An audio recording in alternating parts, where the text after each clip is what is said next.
alcohol and cigarettes for the entire population. I mean, do we really need more taxes? Aren't we paying enough? I mean, how much more do they have to take out of our pockets, Kenny?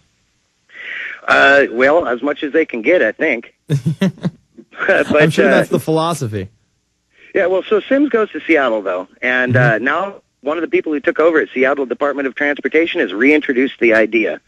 This dovetails with, forgive me, it's either Wisconsin, Illinois, I can't remember. There was a case where there was a stalker and the police put a GPS on his car without his knowing.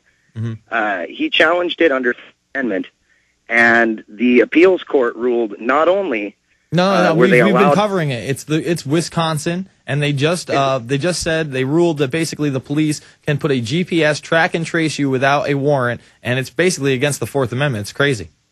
Exactly. Okay, great. Okay, so sorry, I missed the last couple days' show. That's all right. That's all right. Anyways, it's been a big story over here because that's absolutely and completely ridiculous, and it sets the precedent that they can track and trace all of us at all times of the day, and we don't have a Fourth Amendment anymore. How can you be secure in your persons and property if you can't be secure by yourself in your own car?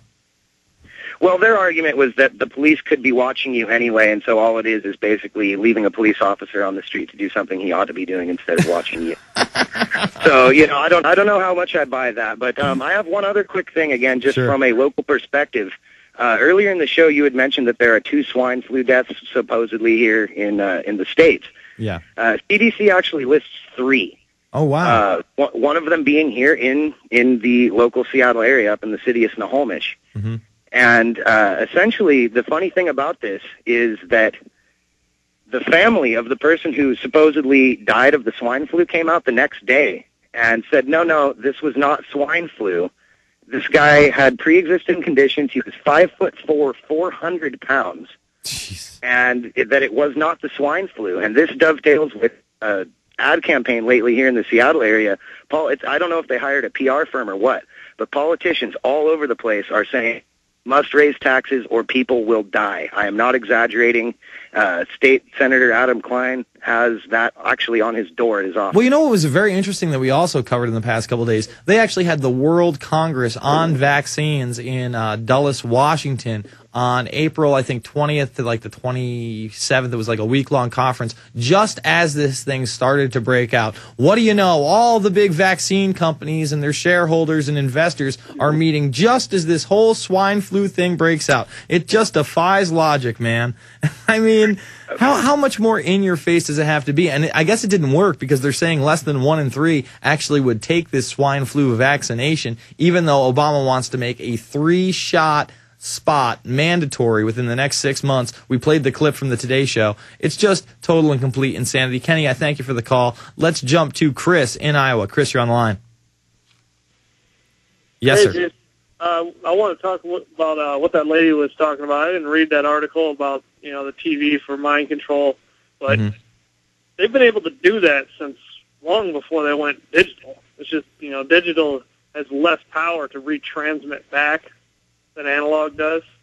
So if you wanted to say count how long you hovered your cursor over top of something or how long you watched the preview channel or whatever, I can resend that a lot easier. Yeah, that's not what I think she's talking about. She's literally talking about them mind controlling you through the DirecTV box where they're pumping thoughts into your head and all that other stuff. Look, man, do they give you subliminals? Do they give you subliminals on television? Absolutely. Is there a campaign out there to dumb us down? Do most televisions have that pulsing thing? But I mean, shooting, I just don't buy it.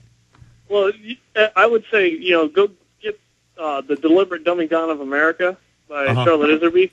And in one of the appendices is excerpts from B.F. Skinner's The Science of Learning and the Art of Teaching. And it reads, recent improvements in the conditions which control behavior in the field of learning are 2 principal sorts of the law of effect has been taken seriously. We have made sure that the effects do occur, and they do occur under conditions which are optimal to producing the changes called learning. Once we have arranged a particular type of consequences called reinforcement, our techniques permit us to shape the behavior of an organism almost at will. No, well, I agree with all that stuff. I just don't know where it translates. You can just do that through the medium of television. No, that's what I'm saying. I'm all for, listen, I realize that through the medium of television, we have predictive programming. We have outright brainwashing. But the direct TV box beaming a pulse into my head that's making me more docile, more dumb, or brainwashing me. It's nuts. Mind pattern programming is all it is. Yes, all right. I'm glad we're on the same page, Chris. I agree with you, Chris. I thank you for the call, my man. Let's go to Eric in Pennsylvania. Eric, you're on the line. Let's go to Chris in Utah. Chris, you're on the line. Yeah, Chris. The next Chris? Is he off also? Because then I got a Chris after that. Chris, you there? Hi, Jason. How you doing? Good. Hey, I wanted to call in and ask you a question real quick. I came across a YouTube video of an archive of Alex Jones' show the other day. A caller called in and asked if he had seen the YouTube series called The Arrivals. And I was wondering if you had seen that yet, any of those. The Arrivals? No. What's it about? I don't remember someone asking me about The Arrivals. Okay. Yeah, The Arrivals, it's a great YouTube series. It's about 50 episodes long. It's actually produced by some YouTube producers located in Dubai, I believe. Mm-hmm. And it's a Muslim perspective of all the New World Order nonsense going on. And they came together with these. Yeah, it's actually they kind of take a whole bunch of different clips from other videos and kind of combine them together, and then they narrate it through subtitles. Mm-hmm. But they got censored on YouTube too as well.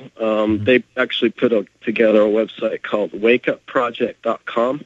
Okay. You can view the entire series there without having to worry about YouTube deleting their videos. So I would definitely check it out. All right, Chris, I'll give it a chance. Thanks for the call. We're going to go to Christopher in London, Brian in New York, Mark in Oregon, Alan, Chicago, and more. The call line's 866-582-9933. On the other side,